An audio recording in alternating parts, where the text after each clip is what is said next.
Isa pong nakakagalak na programa ang meron po tayong tinatanghal ngayon, ang launching ng UPLB Batingaw.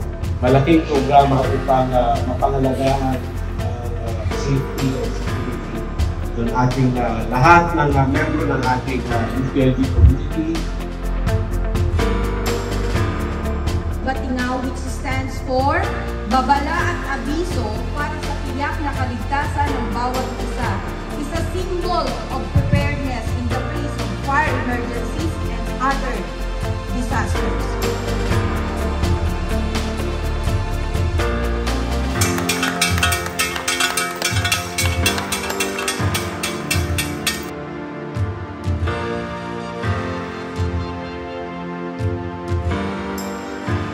So we're very thankful na napili yung ang lugar ng mga mag-aaral ang una talaga natin bigyan ng Batingaw para yung safety ng mga estudyante. We're being true to the commitment of the university na talaga po first and foremost, primarya po ang konsiderasyon sa safety and security ng ating mga mag-aaral. A message sa campus na we are returning to becoming a green campus. Isang pangarap ng aming opisina, yung Green Mobility Initiative, na kung saan zero carbon.